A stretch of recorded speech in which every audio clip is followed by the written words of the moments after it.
Hello students, आज हम discuss करेंगे यूनिट नंबर 4 लेक्चर नंबर 1। जो हमारे पास यूनिट नंबर 4 है वो हमारे पास है दो पॉइंट्स का कॉम्बिनेशन, दो टॉपिक का कॉम्बिनेशन है। फर्स्ट टॉपिक है हमारे पास मैन मेड डिजास्टर। तो पहला हमारे पास टॉपिक है क्या, मैन मेड डिजास्टर, और दूसरा हमारे पास टॉपिक है डिजास्टर मैनेजमेंट साइकिल, जिसको हम डीएमसी बोलते हैं। तो ये दो टॉपिक हैं। तो सबसे पहले हम डिस्कस करेंगे मैन मेड डिजास्टर के बारे में कि मैन मेड डिजास्टर क्या होते हैं, बिल्डिंग कोलैप्स क्या होता है, मैन मेड के द्वारा रूरल और अर्बन एरिया में फायर क्या क्या होती हैं, मैन मेड के द्वारा रेल और रोड एक्सीडेंट होते हैं। फिर हम इसके बाद बात करेंगे कि मेगा डिजास्टर इंडिया में क्या क्या हैपन हुए हैं और उससे हमने क्या लेसन सीखा, और उसके बाद हम अगर लेसन सीख लिया तो लेसन सीखने के बाद हमने रिस्क मैपिंग कैसे की। फिर हमारे पास सेकंड टॉपिक आ जाएगा डिजास्टर मैनेजमेंट साइकिल, कि डिजास्टर मैनेजमेंट साइकिल में कौन कौन से प्रोसीजर होते हैं, कौन कौन से प्रोसेस होते हैं जिसके थ्रू हम क्या करते हैं, डिजास्टर मैनेजमेंट का प्रोसीजर अप्लाई करते हैं। तो ये है हमारे पास यूनिट नंबर 4। आज से फर्स्ट लेक्चर है, तो हम आज फर्स्ट लेक्चर में डिस्कस करेंगे जो फर्स्ट पॉइंट हमारे पास क्या था, मैन मेड डिजास्टर। और पहला मैन मेड डिजास्टर हमारे सामने दिख रहा है क्या, बिल्डिंग कोलैप्स। जितनी भी हमारे पास बिल्डिंग बनाई जाती हैं, ये तो और पता ही होगा कि ये बिल्डिंग कौन बनाते हैं, मैन बनाते हैं। मीन्स हमारे पास जो बिल्डिंग है वो क्या है, एक तरह से मैन मेड, और हमारे पास क्या है, स्ट्रक्चर्स है। मीन्स जो बिल्डिंग्स बनी है वो बिल्डिंग तो मैन के द्वारा ही बनाया गया है, ह्यूमंस के थ्रू ही बनाया गया है। वो बिल्डिंग जब कोलैप्स होती हैं तो वो भी एक तरह से क्या है, हमारे पास डिजास्टर होता है। मीन्स उसमें भी क्या होती है, लॉस ऑफ लाइफ होती है बहुत ही ज़्यादा। मैं किसी एक सिंगल पर्सन की बात नहीं कर रहा हूँ, मल्टी स्टोरेज बिल्डिंग अचानक से कोलैप्स हो जाती है जिसमें लाखों लोग मरते हैं, लाखों का नुकसान होता है। तो वो भी एक तरह से क्या है, हमारे पास हैजार्ड है। तो उसको हम कैसे डील करेंगे, उसके क्या क्या की कॉजेज थे, इफेक्ट थे, और उसको कैसे मिटिगेट कर सकते हैं, इसके बारे में हम आज डिस्कस करेंगे। तो इंट्रोडक्शन में स्टार्टिंग करते हैं। The building are always design to क्या, रजिस्ट द नेचुरल डिजास्टर।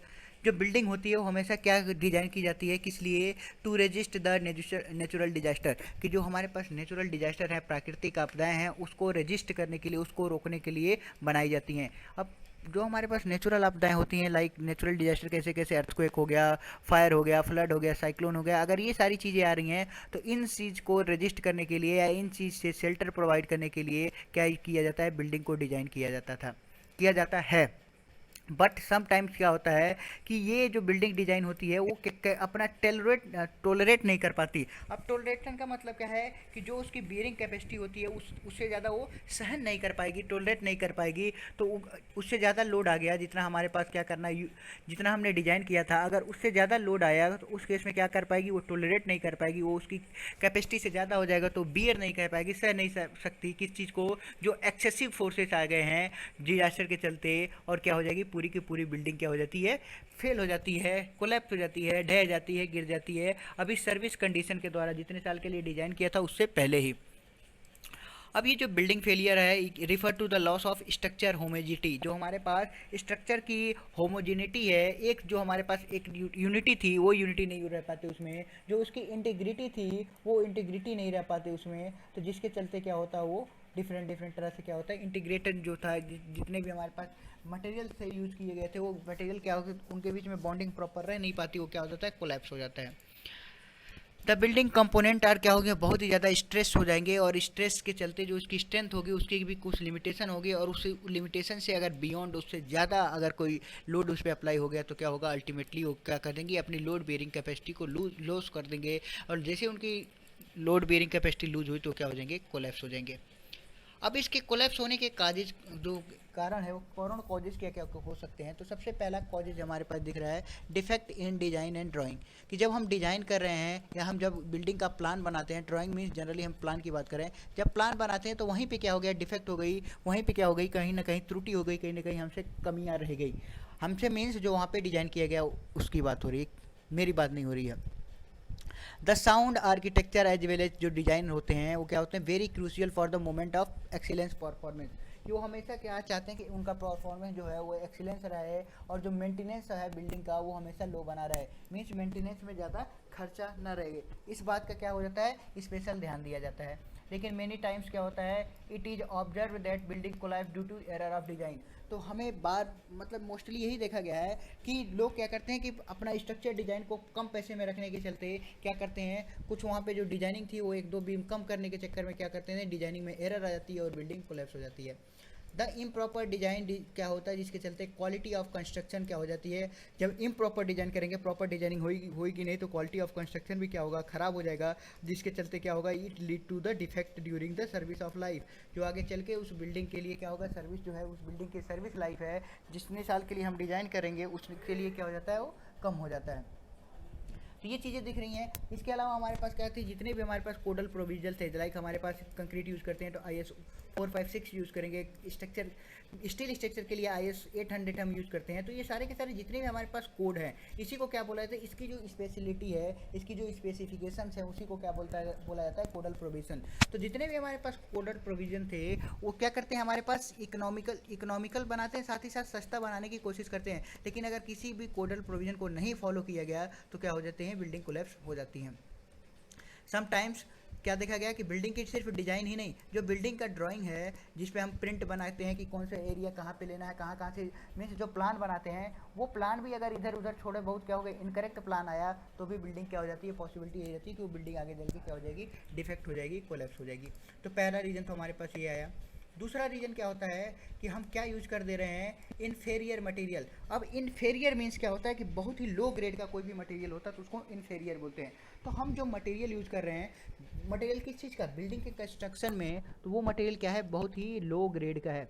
अब लो ग्रेड का मीन्स क्या है, चीप क्वालिटी का है। अब चीप क्वालिटी का अगर हमने मटेरियल यूज़ किया तो क्या करेगा, जो भी हमारे पास अगर मटेरियल चीप क्वालिटी का है तो जो हमने कंस्ट्रक्शन में यूज़ किया तो जो हमारे पास स्पेसिफिकेशन थी, जो हमारे पास ज़रूरत थी जितनी स्ट्रेंथ की, वो उससे नहीं मिल पाएगी। और जो उसको हमारे पास अगर नहीं मिल रही तो उसकी हो सकता है कि चीपेस्ट क्या हो सकता है कि वेट में, डेंसिटी में, एक्सेट्रा जो उसकी फिजिकल प्रॉपर्टी उसमें कोई ना कहीं कमियाँ रह जाएंगी। और जिसके चलते क्या होगा, जो केमिकल प्रॉपर्टी होगी, उसकी जो फिजिकल प्रॉपर्टी होगी, जो इसकी स्ट्रेंथ होगी, जो इसकी स्पेसिफिकेशन होंगे, वो चीज़ें यूज नहीं हो पाएंगी। लाइक हम सीमेंट की बात करें, सीमेंट क्या होता है, एज ए बैंडिंग मटेरियल काम करते हैं बिल्डिंग कंस्ट्रक्शन में। लेकिन सीमेंट हम क्या करें, बहुत पुराना सीमेंट यूज करें जिसमें लम्स वम्स बन गए हैं, तो वहाँ पे तो हमें तो दिख तो सीमेंट ही रहा है, लेकिन इसकी प्रॉपर्टी सारी क्या हो जाती है, ख़राब सीमेंट यूज कर लिया तो आगे चल के ये क्या हो जाएगा, बिल्डिंग को कमज़ोर करेगा और उसकी बेयरिंग कैपेसिटी कम हो जाएगी। तो उसकी स्पेसिफिकेशन जो थी वो फुलफिल नहीं हो पाती। और जो अगर हम ख़राब मटेरियल, बहुत ही लो क्वालिटी का मटेरियल यूज़ कर रहे हैं तो क्या करेगा, रिड्यूस कर देगा उसकी क्या है, लोड बियरिंग कैपेसिटी को, जो सहन करने की क्षमता उस बिल्डिंग की वो क्या हो जाएगी, कमज़ोर हो जाएगी। और अगर उसकी सहन क्षमता कमज़ोर हुई तो अल्टीमेटली क्या होगा, स्ट्रेंथ उसकी बिल्डिंग की कम हो जाएगी और जिसके चलते वो बिल्डिंग क्या हो सकता है, कोलैप्स हो जाता है। इसके अलावा जो हमारे पास तीसरे दिख रहा है क्या, कि फॉल्टी एग्जीक्यूशन।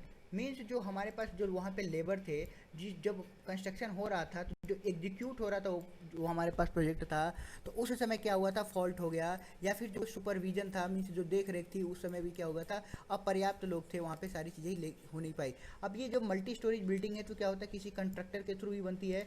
तो क्या हो सकता है कि जब हमने एक एक्टिवेशन किया था, जो इंजीनियर ऑन साइट पे, जो कंट्रैक्टर थे, इंजीनियर थे, जब वर्क चल रहा था, जो वर्किंग डिसीजन चल रहा था, सुपरविजन हो रहा था, काम की देख रेख हो रही थी, तो जो हेड कंस्ट्रक्शन थे, यहाँ के जो वर्कर थे, वो क्या कर रहे हैं कि प्रॉपर वे में अपना काम नहीं किए, कहीं ना कहीं अपनी अपनी कहीं ना कहीं थोड़ी थोड़ी सी गलतियाँ कर ही दी, जिसके चलते क्या होता है, बाद में वो बिल्डिंग क्या हो जाती है, कोलैप्स हो जाती है। चाहे वो गलती किस चीज़ में हो, स्टैंडर्ड कंस्ट्रक्शन मटेरियल में हो कि मटेरियल सही प्रोपोर्शन में ना मिलाया गया, लैक ऑफ नॉलेज हो रहा होगा किस चीज़ का उस मटेरियल का यूज़ करने पे, या फिर कि जो प्रोसेस यूज़ करना है कि कितनी, क्योंकि कंस्ट्रक्शन भी ऐसा चीज़ नहीं है कि जैसे हम एग्रीगेट की बात करें या कंक्रीट की बात कर लो। कंक्रीट क्या होता है, मिक्सचर होता है किस चीज़ का, सीमेंट सैंड एग्रीगेट का। हमें ये पता है सीमेंट सैंड और एग्रीगेट मिलेगा। अब ऐसा नहीं है कि किसी भी प्रपोर्शन में क्या करे, कोई आदमी गया, सीमेंट उठाया, सैंड उठाया और एग्रीगेट उठाया और पानी में डाल दिया, तो हमें क्या होगा, एक प्रॉपर प्रपोर्शन होता है, कितनी हाइट से हमें क्या करना है, उस चीज़ को रिप्लेस करना है ताकि वहाँ पे सेग्रीगेशन या बिल्डिंग की सिचुएशन ना क्रिएट हो। तो ये सारी की सारी जो टेक्निक्स थी, अगर वहाँ पे पर्सन वहाँ पे ध्यान नहीं दिया गया एग्जीक्यूट करते समय, तो क्या होगा, आगे जाके क्रैक्स डेवलप करते हैं। और क्रैक्स जैसे ही डेवलप होंगे बिल्डिंग में, तो बिल्डिंग की बियरिंग कैपेसिटी कम होगी, बियरिंग कैपेसिटी कम होगी तो स्ट्रेंथ कम होगा, स्ट्रेंथ कम होगी तो उसकी जो स्पैन लाइफ थी, जो 50 साल या 100 साल के लिए डिजाइन थी, वो 20 साल में ही टूट जाएगी। और पूरा का पूरा रिजल्ट क्या हमें दिखने को मिलेगा कि पूरी की पूरी बिल्डिंग क्या हो जाएगी, कंप्लीटली बिल्डिंग कोलैप्स हो गई। तो एक रीज़न ये भी होता है कोलैप्स होने का। इसके अलावा जो हमारे पास न्यू टेक्निक्स होती है, जैसे रॉस पढ़ रहे हो आप लोग, कि क्या करते हैं, रिपेयरिंग करते हैं, रिस्टोरेशन करते हैं, रिनोवेशन करते हैं। तीनों सेम चीज़ है। रिपेयरिंग का मतलब होता है कोई भी चीज़ टूट रहा है तो उसको क्या करें, रिपेयर करते हैं। या फिर रिनोवेशन का मीन्स नया बनाते हैं। या फिर रिस्टोरेशन मीन्स टूटा फूटा सेम एक दूसरे की क्या है, सिमिलर वर्ड है। अगर कोई बिल्डिंग हमारे पास फुल्ली कोलैप्स हो जा रही है, अगर बिल्डिंग फुली कोलैप्स है या फिर पार्शियली हो रही है, तो उस केस में क्या कर सकते हैं, हम अल्टरनेटिव उसका यूज कर सकते हैं कि जैसे वो क्या हो कि थोड़ी थोड़ी सी ब्रेक हुआ, उसमें क्रैक्स आने चालू हो गए, तो उसी टाइम पे क्या किया जाए, रिपेयर कर दिया जाए या फिर रिनोवेशन कर दिया जाए, उसमें मरम्मत कर दी जाए, जो उसका नवीकरण है नवीकरण कर दिया जाए, जिसके चलते क्या हो कि जो भी क्रैक्स डेवलप हो रहे थे वो क्रैक्स क्या हो जाएंगे, अगेन फिल हो जाएंगे, और अगेन क्या हो जाएगी, वो स्ट्रेंथ उसको मिल जाएगी। ड्यूरिंग द रिपेयरिंग, और जब हम ये रिपेयरिंग करेंगे तो क्या हमें देखना पड़ेगा कि हम जो, जैसे कोई हमारे पास सपोज यहाँ कॉलम है, ये बिल्डिंग थी, सारा का सारा रूफ था, इस कॉलम टूट रहा है इसमें, तो हम क्या करते हैं, इस कॉलम को रिपेयर करेंगे, मीन्स इस कॉलम को हटा के दोबारा बनाना पड़ेगा, या फिर इसके कुछ पार्ट जहाँ से टूट रहे हैं उसको क्या करेंगे, काट के दोबारा नया इंस्टॉल करेंगे। तो इसके लिए क्या करने का, एडिशनल यहाँ पे सपोर्ट देना पड़ेगा दोनों साइड, ताकि ये जो स्ट्रक्चर पे लोड आ रहा था वो अब कहाँ चला जाए, इन दोनों कॉलम पे चला जाए। जैसे इन दोनों कॉलम पे जाएगा, ये स्ट्रक्चर क्या हो जाएगा, फुली फ्री हो जाएगा, तो हम इसको हटा के फिर दूसरा रिप्लेस कर सकते हैं। तो ऐसे हम क्या कर सकते हैं, रिप्लेस करके क्या कर सकते हैं, हम यही चीज़ें अप्लाई करते हैं। तो यही बोला गया है कि subjected to the additional load क्या करते हैं, हम दोनों साइड में एडिशनल एलिमेंट बना देते हैं, जिससे दोनों साइड में क्या करें, वो लोड डिवाइड हो जाए। तो अगर आप दूसरी चीज, इसके चलते बिल्डिंग कोलैप्स क्यों होगा कि अगर हमने रिपेयरिंग नहीं की, रिस्टोरेशन नहीं किया, रिनोवेशन नहीं किया, तो उसके चलते क्या होगा कि क्रैक्स जो होंगे वो क्रैक्स क्या होंगे, टाइम के साथ बढ़ते जाएंगे, और एक टाइम ऐसा आएगा कि पूरी बिल्डिंग कोलैप्स हो जाएगी। तो उस चीज़ से बचने के लिए क्या कर सकते हैं, रिपेयरिंग भी की जा सकती है। अब बात करते हैं जो हमारे पास नेक्स्ट पॉइंट है, वो है हमारे पास early ageing. Early ageing means हमें ये चीज़ें तो पता होती है कि जितनी भी बिल्डिंग डिज़ाइन हो रही है वो सर्टेन लाइफ के टाइम के लिए ही डिज़ाइन होती है, कि 20 साल 50 साल कुछ उसका लाइफ स्पेन होता है डिज़ाइन करने का। बट समटाइम्स क्या होता है कि वो डिटोरिएट हो जाते हैं। अब डिटोरिएट मीन्स उसको टूटने फूटने लग जाते हैं अर्ली एज में ही। क्यों? क्योंकि हमने क्या किया था, poor quality of construction material use कर लिया होगा, या फिर जो हमारे पास डिफेक्ट जो कंस्ट्रक्शन टेक्निक थी उसमें कहीं डिफ़ॉल्ट हो गया होगा, या फिर जो वहाँ पे लोग काम कर रहे थे वो टाइम जो कंस्ट्रक्शन के टाइम में जो वर्कमैनशिप था, जो लोगों का काम करने करने का जो मजदूर थे, या जो टाइम ऑफ कंस्ट्रक्शन था वो सही नहीं था। लेकिन लाइक टाइप ऑफ कंस्ट्रक्शन क्या है कि अगर गर्मियों में हम क्या करें, कंक्रीट का काम बना रहे हैं, तो हमें ये पता होगा कि यहाँ पे क्या होगा, इवेपोरेशन गर्मियों में ज़्यादा होगा। और जैसे अगर इवेपोरेशन की सिचुएशन क्रिएट हो रही है, अगर इवेपोरेशन हमारे पास ज़्यादा हो रहा है, तो उस केस में क्या होता है, वाटर क्वांटिटी ज़्यादा मिलाई जाती है। अगर ये सारी टेक्निक वहाँ पे यूज नहीं की जाएगी, तो वो जो बिल्डिंग था वो अर्ली एज में ही क्या हो जाता है, कोलैप्स होने लगता है, टूटने लगता है, टूटते फूटते क्या हो जाएगा, कंप्लीटली कोलैप्स हो जाएगा। इसके अलावा जो नेक्स्ट पॉइंट है क्या है, लैक ऑफ मेंटेनेंस। कि लोग जो है, जो पर्सन है जिसका घर है, वो क्या है, उसके पास मेंटेनेंस करने के लिए क्या था, उसमें कमी आ गई कि उसने प्रॉपर मेंटेनेंस नहीं किया, जिसके चलते हो सकता है कि हमारे पास कंक्रीट थी जो थी वो क्या हो जाती है, कोलैप्स हो जाती है। अब मेंटेनेंस में क्या करते हैं, आप लोगों ने देखा होगा कि अगर हम बीम या कॉलम डिजाइन करते हैं तो जनरली जो बीम होता है वो जनरली 7 डेज के लिए, जो स्लैब होती है, जो रूफ या जो होती है वो कितने दिन के लिए, 14 डेज के लिए, 14 दिन के लिए उसमें क्या की जाती है, क्यूरिंग की जाती है, ताकि वो क्या करे, जो स्ट्रेंथ जो हम कंक्रीट यूज कर रहे हैं, वो क्या करे, अपनी पूरी स्ट्रेंथ गेन कर ले। तो ये क्या है, मेंटेनेंस के काम आ रही है। दूसरी चीज़ है मेंटेनेंस, और क्या हो सकता है कि कहीं पे अगर कोई क्रैक्स डेवलप हुआ तो उस क्रैक्स को क्या करें, फिल करें, ताकि हमारे पास अगेन जो स्ट्रक्चर है वो अपनी फुल स्ट्रेंथ गेन कर ले। तो ये सारे के सारे क्या हैं, उसके मेंटेनेंस के पॉइंट हैं। ये चीज़ें वहाँ पे लैक हो जाती है, कमियाँ हो जाती है, जिसके चलते क्या होती हैं, वो कोलैप्स हो जाता है। साथ ही साथ फाउंडेशन फेलियर। फाउंडेशन मीन्स अभी जियोटेक पढ़ रहे हो, जियोटेक में क्या होगा, सॉइल आ रहा होगा, अगली क्लास में क्या, अगले सेमेस्टर में क्या आएगा, कि पूरा का पूरा फाउंडेशन इंजीनियरिंग आएगा। तो हमने हालांकि बेसिक सिविल में हमने पढ़ा था फाउंडेशन के बारे में, कि फाउंडेशन दो तरह के होते हैं, एक तो हम सैलो बोलते हैं, एक हमारे पास होता है डीप। डीप मीन्स काफ़ी डीप में, और सैलो मीन्स उथला जिसको बोलते हैं। अब ये जो दोनों किसके बेसिस पे डिफाइन किए गए थे, कि अगर डेप्थ हमारे पास विड्थ से कम है तो उसको सैलो बोलते हैं, और डेप्थ ज़्यादा है विड्थ से तो उसको क्या बोलते हैं, डीप फाउंडेशन है। तो ये तो हमारे पास डीप दिख गया, एक सैलो दिख गया। तो इसी के बेसिस पे क्या हो रहा है कि कभी कभी पूरा फाउंडेशन क्या हो जाता है, फेल हो जाता है। फाउंडेशन फेल हुआ तो जो ऊपर का बिल्डिंग का सुपर स्ट्रक्चर है, क्योंकि हमें पता है कि क्या होगा, दो चीज़ों से मिलकर बना होता है, एक तो होता है हमारे पास सब स्ट्रक्चर जिसको हम फाउंडेशन बोलते हैं, और एक होता है हमारे पास का सुपर स्ट्रक्चर। और ये दोनों पॉइंट जहाँ पे मैच कर मिलते हैं, उस पॉइंट को प्लिंथ लेवल बोला जाता है। तो सुपर स्ट्रक्चर बना के हम क्या किए, अगर हमारे पास पूरा सब स्ट्रक्चर मीन्स जो फाउंडेशन था वो ब्रेक होता है, तो पूरी बिल्डिंग भी क्या हो जाती है, कोलैप्स हो जाती है।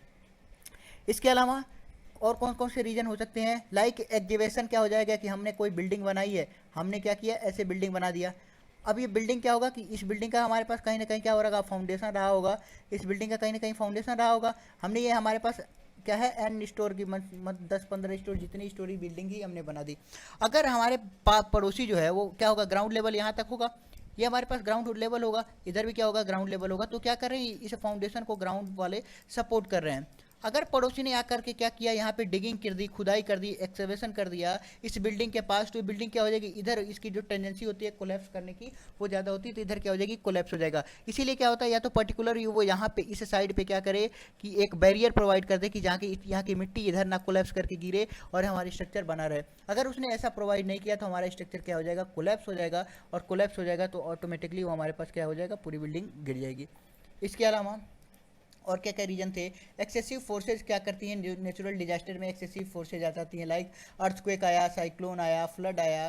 तो हमारे पास अर्थक्वेक, साइक्लोन, फ्लड, फायर, ये सब चीज़ों में क्या होता है अर्थक्वेक आया तो उसके साथ ही सेस्मिक वेव आती हैं। अब सेस्मिक वेव के लिए हमने क्या डिजाइनिंग की थी या नहीं की थी, सेस्मिक वेव के लिए डिजाइन नहीं किया जाता। सेस्मिक में क्या होती है ऐसे वेव के फॉर्म में चलेगी। तो किसी पॉइंट पे किसी भी बिल्डिंग स्ट्रक्चर पे हमारे पास अगर कोई बिल्डिंग स्ट्रक्चर है, सपोज कि ये 2 वे है, BAY बे, दो है, इसमें क्या है तो जैसे ही हमारे पास वेव हीट करेगी, देखो यहाँ पे कुछ अलग इंटेंसिटी से हिट करेगी, यहाँ पे कुछ अलग इंटेंसिटी से, यहाँ कुछ अलग ही थे। ऐसे ही हमारे पास ये हॉरिजॉन्टल का ऐसे ही क्या होगा वर्टिकल डायरेक्शन में।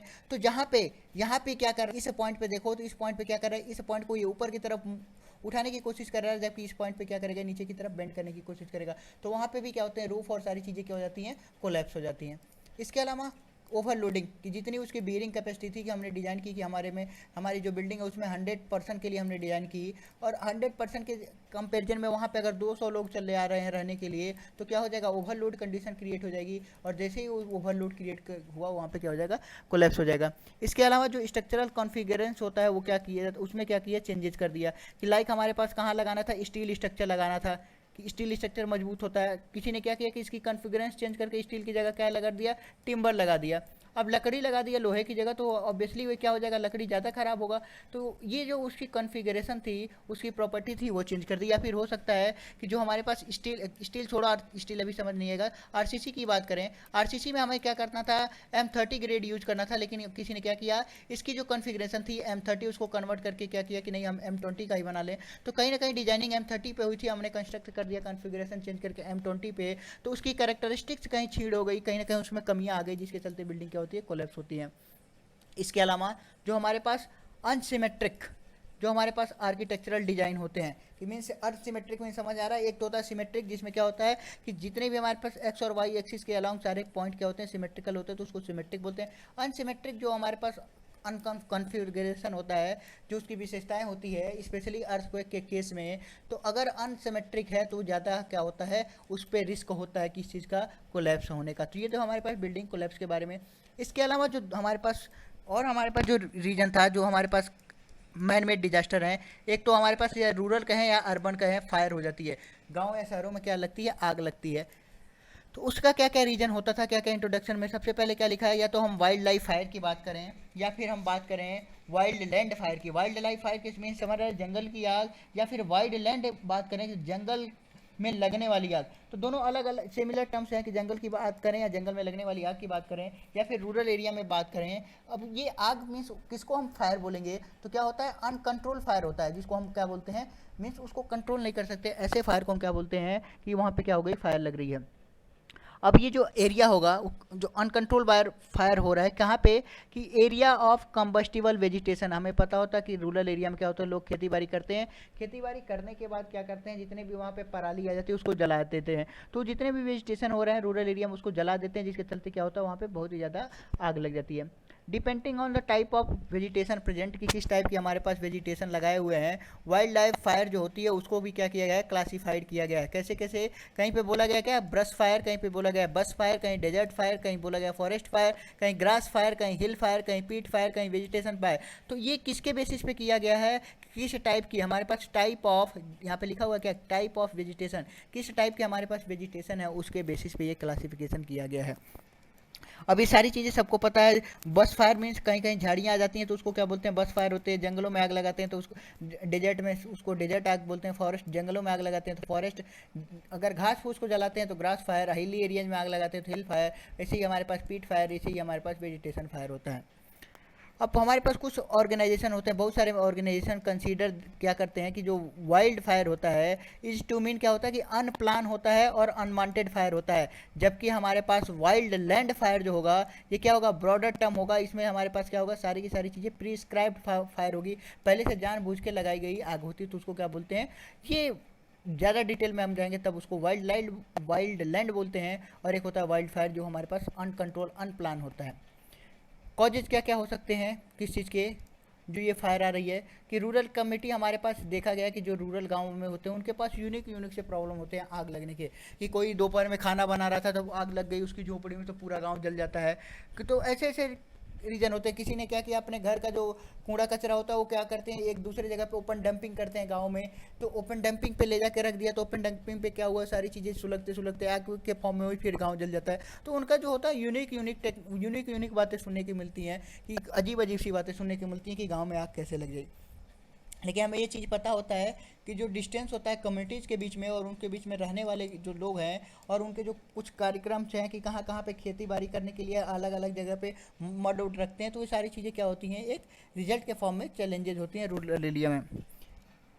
जो फायर डेथ रेट होता है रूरल एरिया में क्या होता है, बहुत ही ज़्यादा हाई होता है as compare to urban area, कि हमारे पास शहरी इलाकों में कम होता है जबकि ग्रामीण इलाकों में ज़्यादा देखने को मिलता है। इसके साथ साथ ही एडिशनली क्या होती है, लॉस ऑफ लाइफ होती है, लॉस ऑफ प्रॉपर्टी हो जाती है, एंड लाइवली स्टॉक जितने भी हमारे पास जीविका के साधन होते हैं वो भी क्या हो जाते हैं, ख़त्म हो जाते हैं। हमारी इकोनॉमी क्या हो जाती है, इसका आग लगने का इकोनॉमिक पे भी क्या होता है, इम्पैक्ट पड़ता है। अब कुछ कॉमन हमारे पास फायर हैं किस चीज़ में रूरल एरिया में कैसे लगते हैं। तो पहला चीज़ कि क्या होगा, हीटिंग के चलते क्या होगा कि अगर कहीं बहुत ज़्यादा हीटिंग हो रही है तो जो गांव में घर होते हैं वो किस चीज़ के बने होते हैं, घास फूस के बने होते हैं, झोपड़ी के होते हैं। तो जो उनके रेजिडेंशियल स्ट्रक्चर्स हैं, जो लकड़ी के घर बने हैं, वो क्या हो जाते हैं, बहुत ज़्यादा गर्म होते हैं, और थोड़ी सी भी आग मिलती है तो तुरंत कैच वो फायर पकड़ लेते हैं और आग लग जाती है। इसके अलावा जो हमारे पास हीटर्स होते हैं, लाइक हमारे पास वुड स्टोव होते हैं, जैसे अंगीठी लोग जलाते हैं, तो अंगीठियों के चलते क्या होगा कि जो राख होती है उस राख में भी कई दिनों तक क्या होती है, धीरे धीरे चिंगारी अभी पूरी तरह से बंद नहीं बुझी नहीं होती, तो लोग क्या करते हैं, चले जाते हैं, जिसके चलते क्या हो जाता है, वो धीरे धीरे फिर से आग में कन्वर्ट हो जाता है। या फिर गांव में जो इलेक्ट्रिक इक्विपमेंट होते हैं, लोग ज़्यादा पढ़े लिखे नहीं होते हैं तो उनको ऑपरेट करने का समझ नहीं आता है, या फिर शॉर्ट सर्किटिंग होती है शहरों में, तो शहरों में शॉर्ट सर्किटिंग की वजह से आग लग जाती है।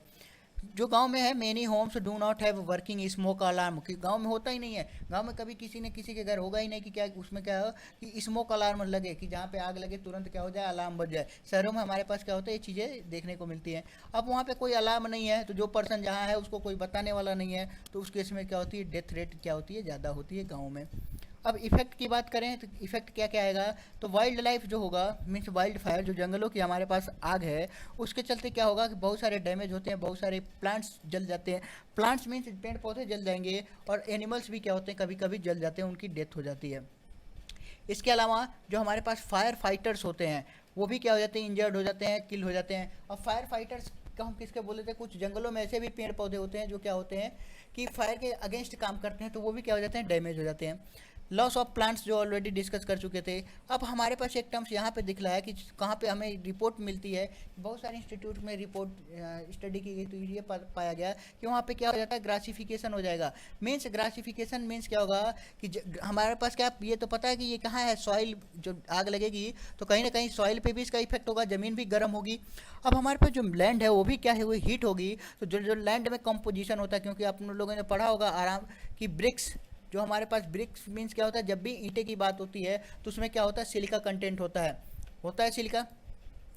तो ये सिलिका जो कंटेंट है, ये सिलिका कंटेंट क्या होगा कि जो सॉइल में प्रेजेंट है वो क्या हो जाएगा, मेल्ट हो जाएगा, और फिर मेल्ट होने के बाद क्या होगा, पूरी तरह से पिघल जाएगा, और कुछ टाइम बाद वो क्या होगा, ठंडा हो जाएगा। जैसे सिलिका क्या होगा, मेल्ट हुआ और फ्यूज हुआ, फिर वो क्या होगा, धीरे धीरे ठंडा होगा, तो क्या करेगा, इम्परमिएबल लेयर बना देगा। अब इम्परमिएबल लेयर मीन्स वाटर अब क्या करेगा, उससे पास नहीं हो पाएगा, कहाँ पे, उस लेयर की सॉइल में। तो ये भी चीज़ें वहाँ पे देखने को मिली कि ये चीज़ें अब जब वहाँ की लेयर क्या हो गई है, इम्परवियस हो गई है, तो चाहे बारिश आए चाहे बरसात है, वो क्या हो जाएगा, नीचे तक वो पानी नहीं जा पाता है, जिसके चलते वहाँ पे क्या हो जाती है कि जो वाटर लेवल है वो धीरे धीरे डिग्रेड होने लगता है, और एक टाइम ऐसी आएगी कि वो सारी चीज़ें क्या हो जाती हैं, डेजर्ट में कन्वर्ट हो जाती हैं। अदर चीज़ें ये देखने को मिली है, नोटिस ये किया गया है कि अगर आग लगती है फायर में तो कितना जो सॉइल की डेप्थ है 7 से 10 मीटर तक, 7 से 10 सेंटीमीटर नीचे तक की पूरी जो सॉइल की डेप्थ है वो कम्प्लीटली क्या होती है, हीट हो जाती है, बहुत ही ज़्यादा हीट देखने को मिलता है। तो ये तो क्या थे, इसके इफेक्ट देखने को थे। अब इसकी मिटिगेशन टेक्निक के बारे में देखते हैं। मिटिगेशन टेक्निक मीन्स कैसे हम मिनिमाइज कर सकें। तो यहाँ पे एक साइंटिस्ट थे स्मोकी, उन्होंने क्या बताया था कि 5 रूल्स बताए थे किसको, वाइल्ड लाइफ को, जो हमारे पास वाइल्ड फायर है, जंगली आग है, जंगलों में लगने वाली आग को, उसको कन्वर्ट करने के लिए, उसको मिटिगेट करने के लिए, बचाने के लिए क्या बोला था। पहली चीज़ कि only you can prevent the wild fire, कि सिर्फ और सिर्फ यू मीन्स ह्यूमन्स, कि सिर्फ और सिर्फ ह्यूमन्स हैं, वो ह्यूमन्स ही क्या कर सकते हैं, उस वाइल्ड फायर को क्या कर सकते हैं, ब्रेक कर सकते हैं, उस चीज़ को प्रिवेंट कर सकते हैं। कैसे कैसे करते हैं, दूसरी चीज़ें कि हमेशा क्या करें, always be careful with wire, हमेशा केयरफुल रहें किसके साथ, फायर के साथ। नेबर प्ले विथ मैच या लाइटर, कि जो लोगों में गांव में देखा होगा छोटे छोटे बच्चे क्या करते हैं कि जितने भी हमारे पास लाइटर्स हैं, मैच हैं, उसके साथ क्या करते हैं, खेलते रहते हैं। ऑलवेज वॉच, जो हमारे पास कैंप फायर होते हैं, कैंप फायर मीन्स ये देखा होगा कि गांव में क्या होता है, या फिर लोग पिकनिक स्पॉट पे जाते हैं तो क्या करते हैं कि एक अलग ही जगह पे थोड़ी दूरी पे घरों से बाहर क्या करते हैं, अलाव जला लेते हैं। तो वो सारी चीज़ें उसको क्या करें, वॉच करते हैं कि प्रॉपरली वो बुझ गया है, तब वहाँ से हम उसको छोड़ के जा रहे हैं। Make sure your camp fire is completely क्या हो जाए, कि जब वहाँ कंप्लीट हो जाए पूरी तरह से, वहाँ पे कोई चिंगारी ना बचे, तब हम वहाँ से क्या करें, मूव करें। या फिर अगर ये चीज़ें हैं तो क्या करें, डिग ए होल इन साइड, की हम क्या करें, मिट्टी गड्ढा बनाएं और गड्ढे में हम क्या करें, आग जलाएं। और अगर ऐसी सिचुएशन हो रही तो आग बुझेगी भी, तो क्या होगा, यहाँ तक अगर लकड़ी भी जलाएं तो बुझ के राख क्या हो जाएगी, छोटे छोटे हो जाएगी, मीन्स छोटे कम पार्ट में आ जाएगी। और ये क्या है, ऑलरेडी गड्ढा ही है, तो हम क्या करेंगे, अगर ये गड्ढा है तो इस गड्ढे को भी क्या करेंगे, ऊपर से फिल भी कर सकते हैं। अगर फिल नहीं भी किया तो इसका इम्पैक्ट कम पड़ेगा एज कम्पेयर टू हमने ओपन में आग लगाई तो ये क्या इसमें यूज कर सकते हैं। दूसरी चीज़ अल्टरनेटली हम ट्रेंच डाउन कर दें, या फिर कोई ऐसी चीज़ें लगा दें कि पूरी की पूरी नाली बना दें, उसी नाली में हम क्या करें, आग लगाएं। तो ये तो अलग अलग चीज़ें थी जिसके चलते क्या होगा कि फायर जो होगा एक जगह से दूसरे जगह पे ट्रेवल नहीं कर पाएगा। गांव में भी देखा होगा कि जब आग लगती है तो लोग क्या करते हैं कि यहाँ जो आग लग रही है उसको बुझाने नहीं, इससे 2-4 घर दूर बुझाने की कोशिश करते हैं, ताकि क्या करें, आग जो है ना, फायर यहाँ पे ब्रेक हो जाए और इससे आगे वाले घरों पे क्या होगा, इसका इफेक्ट ना जा पाए। तो इसके लिए भी क्या किया जाता है, ट्रंचेज बनाए जाते हैं। ट्रंचेज मीन्स हमारे पास गड्ढे बनाए जाते हैं कि अगर सपोज यहाँ पे कोई फॉरेस्ट एरिया है तो इस फॉरेस्ट एरिया में क्या किया जाएगा कि यहाँ से अगर आग पकड़ भी रही तो कुछ दूरी पे क्या किया जाएगा, बहुत सारे ट्रंचेज गड्ढे बना दिए जाएंगे। अब आग जो होगी यहाँ से उड़ के यहाँ तो अपने आप जाएगी नहीं, उसके लिए पाथ चाहिए, तो वो पाथ वहाँ पे क्या हो जाता है, ब्रेक हो जाता है। According to US forest service, जो यूएस फॉरेस्ट सर्विस है उसके अकॉर्डिंग जो हमारे पास पीपल होते हैं, मीन्स 9 में से क्या लिखा है, 10 में से 9 आउट ऑफ 10, 10 में से 9 बार अगर आग वाइल्ड फायर अगर कहीं हो रही है तो वो क्या होते हैं, उसके कॉजेज क्या होते हैं, सिर्फ और सिर्फ ह्यूमन ही होते हैं, पीपल्स ही होते हैं उसके कॉजेज। कि 10 में से 9 जो जंगलों की आग होती है इंसानों के द्वारा ही क्या लगाई जाती है। अब वो चाहे अटेम्प्टेड हो या फिर अनअटेम्प्टेड हो, मीन्स जानबूझ के लगा दी जाती है या फिर अनजाने में लगाई जाती हो। अनजाने में कैसे कि लोग जाते हैं स्मोकिंग करते हुए, गाड़ी में जा रहे हैं जंगलों में, क्या कि सिगरेट है वो फेंक दिए, तो वो भी क्या होगा, उससे भी क्या हो जाती है, आग लग जाती है। इसके अलावा कि जो फायर वर्क्स होते हैं वो यूज़ करते हैं, इक्विपमेंट या व्हीकल्स में क्या होता है, स्पार्किंग हो जाती है, या फिर कोई बर्निंग चीज़ क्या किए छोड़ के चले आए, जो वहाँ का डेब्रिज था, जो मलबा था, लाइक सिगरेट वगरेट, तो उससे भी क्या होता है, ये चीज़ें जल्दी ही कैच कर लेती हैं। अब इस चीज़ से बचने के लिए क्या किया जा सकता है, in addition to following leave no trace guidelines, use the, ये जो नीचे दिए गए हैं टिप्स है इसका यूज करें तो अब कहीं ना कहीं इस चीज़ को क्या कर सकते हैं, मिटिगेट कर सकते हैं। कौन कौन सा टिप्स है, पहला टिप्स क्या लिख रहा है, do not build a camp fire. हम क्या करें, जो कैंप फायर भी लाइक जो अलाव जला रहे हैं बड़े बड़े, वो क्या करें कि या तो घर के पास ना जलाएं, या फिर घर के पास जला रहे हैं तो ऐसी जगह पे जलाएं जहाँ पे क्या हो, ड्राई कंडीशन हो, वो सारी चीज़ें जल्दी से जल जाएं। Check with the local park ranger, कि वहाँ पे जो जितने भी पार्क रेंजर होते हैं जंगलों में, उस चीज़ को देख लें और उनसे एक बार सलाह ले लें कि ये चीज़ें आग बुझ गई है या नहीं बुझ गई है, या फिर पानी अवेलेबल है तो उस पर पानी डाल दें। If there is no burn ban, use क्या करें कि जो वहाँ पे हमारे पास डिजेनेटेड फायर रिंग थी, उस गड्ढे के अंदर, उसी जो पिट, जो गड्ढा बना है, फायर पिट बना है, उसी गड्ढे में आग जलाएं, पूरी जगह पे आग न जलाएं। If there is no designated, वहाँ पे कोई ऐसी पिट नहीं है, ऐसी कोई वहाँ पे डिजाइन नहीं है, तो क्या करें कि हम एक टेंट जो हमारे पास होते हैं, उस टेंट से या ट्रीज से या जो कूड़े कचरे हैं उनसे क्या करें, लुक साइट अवे, मीन्स वहाँ से काफ़ी दूरी पे आग जलाएं। इसके अलावा keep your camp fire small. जो हमारे पास कैंप फायर होता है उस कैंप फायर को क्या करें, स्मॉल रखें, मीन्स छोटा कैंप फायर रखें अंडर द कंट्रोल सिचुएशन में। Never leave your camp fire unattended, means जब तक बुझा ना तब वो उसको छोड़ के ना जाए। Allow the fire to burn the completely ash, जब तक जो आग लगी है, जो हम लकड़ी में आग लगाएं या किसी भी इक्विपमेंट में आग लगाएं, किसी भी हम क्या करें, जो भी हमारे पास सैंपल लगे थे उसमें आग लगाएं, जब तक कि वो कम्प्लीटली एस में कन्वर्ट ना हो जाए, राख में कन्वर्ट ना हो जाए, तब तक क्या करें, हम वहाँ से मूव ना करें। तो ये कुछ टेक्निक्स थे जिसके चलते हम क्या कर सकते हैं, इस चीज़ को जो हम हमारे पास ये फायर लग रही थी इसको हम कंट्रोल कर सकते हैं। तो ये हमारे पास लेक्चर नंबर 1 था, यूनिट नंबर 4 था। तो इसमें हमने क्या देखा, मैन मेड डिजास्टर। पहले तो हमने बिल्डिंग के बारे में देखा कि हमारे पास बिल्डिंग कोलैप्स हुई थी, और दूसरा हमारे पास क्या देखा, फायर, वो चाहे हमारे पास अर्बन फायर हो या फिर रूरल फायर हो। तो आज का ये टॉपिक था। अगले लेक्चर में हम क्या डिस्कस करेंगे, इसके जो नेक्स्ट टॉपिक है वो है हमारे पास रोड और रेल एक्सीडेंट, इसके बारे में हम क्या करेंगे, डिस्कशन करेंगे। Okay, thank you class.